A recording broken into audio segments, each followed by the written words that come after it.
our partners continue to champion local families through our Children First campaign. Together, we hope to strengthen our community by uplifting children across the CSRA. To learn more, visit WJBF.com/Children First. Get clear, accurate stories that don't waste your time at WJBF.com. For the best in unique men's sportswear, formal wear, outerwear, shoes, accessories, and more, follow Lionel Smith Limited on social media, and we'll share the very latest trends and in-store events. Lionel Smith, limited to only the finest in men's clothing. Weather headlines on News Channel 6, brought to you by Southpaw Roofing.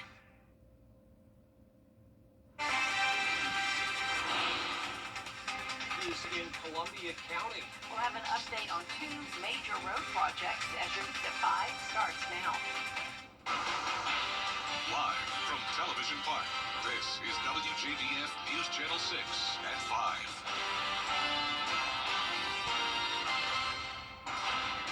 Good evening, everyone. I'm Jenny Montgomery. I'm Brad Means. We do thank you for joining us. Coverage you can count on begins with two upcoming road projects that really could impact your commute in Columbia County. Georgia's DOT set to replace two old bridges on Washington Road. Graham Lee joins us now from one of those bridges that GDOT wants to rebuild. Graham. Well, Brad, Jenny, the Coyote Creek Bridge and the Little Coyote Creek Bridge, which is right behind me, you can see that it is in need of repair after 50 years being built back in 1971. But now GDOT is working on the best way to do that, along with accommodating workers and drivers. Drivers have been using the Coyote Creek and Little Coyote Creek bridges since 1971, and GDOT says it's time for a replacement. They're classified as scour critical, and basically what that means is whenever you have a big rain event, it erodes away at the bridge little by little. To get the word out, GDOT sent letters to homeowners in the area about the project, but the original plan, recommended by a contractor, called to shut down up to 20 miles of Washington Road for construction. It saves time. We could get both those bridges replaced in a year versus maybe 2 years if we have to do an on-site detour, and it's safer for the crews. So that was the preferred alternative, but just shutting down Washington Road for that long is not realistic. They're now looking at other options to accommodate workers and drivers, including building a temporary bridge next to the ones needing replacing. The other alternative is we just keep those bridges intact, keep traffic on the existing bridges, build the new bridges right next to it. But then again, the problem with that is we're going to have to introduce a curve into the road once it gets onto the permanent configuration. Homeowners who do not want to be on camera say it's cause for concern. In the meantime, GDOT is now taking public feedback to take the best course of action. I mean, either way, we're inconveniencing people. We just feel like it'll be better to keep traffic on Washington Road instead of having them go way out of the way, even if that would have been quicker. Now, GDOT has not started construction yet. The reason for that is because they're still finalizing plans, and they also will need to buy more land if they plan to move forward with building a temporary bridge alongside the ones that need to be repaired. They say that they're hoping to start construction on these projects either in 2028 or 2029. Live in Columbia County, Graham Lee, WJBF News 6. It is time now for a first check-in weather. And for that, we do want to check in with our chief meteorologist, Jenna Petracci. Well, it's a mostly dry day for us. We did start out this week with a lot more rain, but now those rain chances have gone down significantly, leaving us with just a few isolated showers. So here's a closer look on Live Viper 6.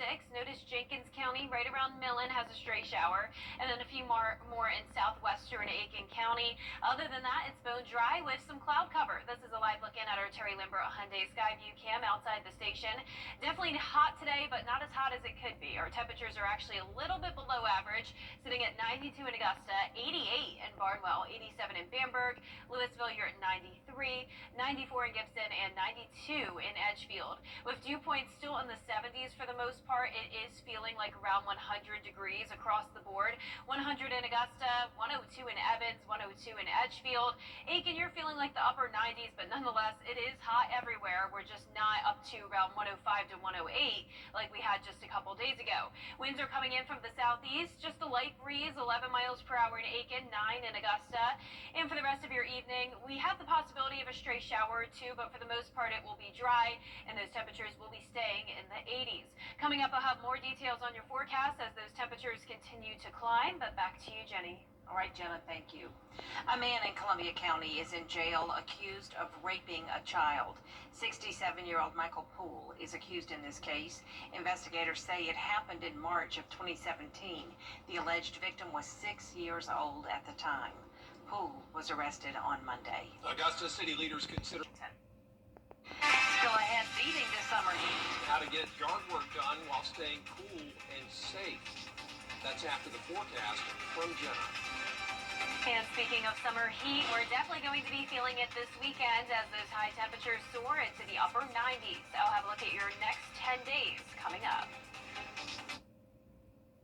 Weather headlines on WJBF News Channel 6. Brought to you by Southpaw Roofing. Roofing done right. Super Saver coupons online, anywhere, anytime. Just show your phone. Now, your most accurate forecast with WJBF Live Viper 6. Welcome back. It is a mostly dry Wednesday for us, as you can see here on Live Viper 6. Other than a few stray showers around Aiken and Jenkins County, we're not really seeing much rain. A little bit more activity down in South Alabama and Georgia, and then a few more showers and weak storms up near North Carolina. But we're going to keep it mostly dry tonight, just pretty cloudy out there. This is a look at our Terry Lambert Hyundai Skyview cam in Aiken. We're at 92 degrees, still feeling like the triple digits out there thanks to dew points pretty high in the 70s. We have a southeast breeze coming in at 9 miles per hour, bringing in all that moisture from the Gulf. And you can see those current temperatures are pretty consistent, but some of us are a little cooler today. Only 86 in Millen, 88 in Barnwell, and 87 in Bamberg. Really not bad for a July day. Our satellite and radar is showing this area of low pressure. It's centered right around the Florida Panhandle and Gulf Coast of around Alabama and Mississippi. This is bringing that tropical moisture in, so that's why it's feeling very humid for us today. But all of the rain is really focused along the Gulf Coast and still down in Florida. So this is not going to be impacting us too much. And you can see high pressure way out in the Atlantic is going to help to steer this directly towards the west. And that high pressure is going to bring us a big heat wave as we go into the weekend. But still, like I mentioned, a lot of moisture around this area of low pressure. So we'll still have daily chances of showers and storms, but those rain chances are certainly going down. And the chance of development for this area when it comes to tropical development is definitely not going up. So it's only at a 40% chance.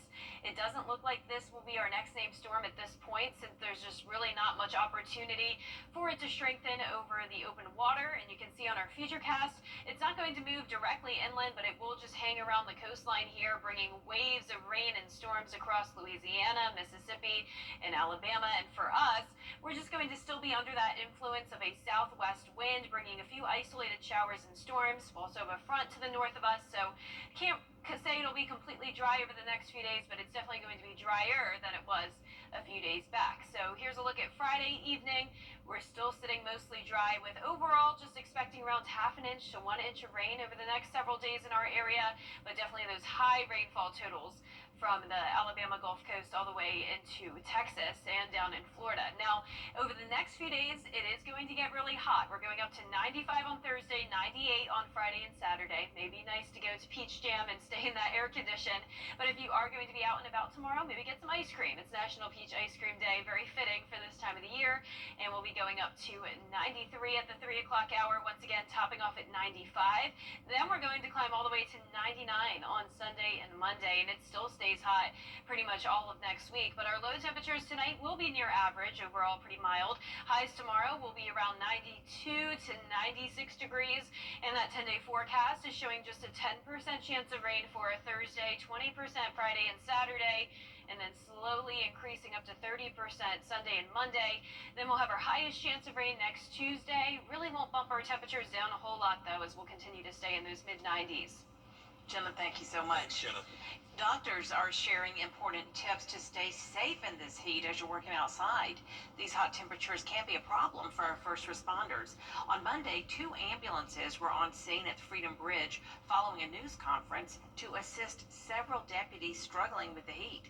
But whether it's construction work or yard work, experts say it's not just first responders who need to be careful. Let's say that you want to finish that yard work and you see that you only have a little bit more of your lawn left to go. It's really easy to just put your head down and try to finish it out.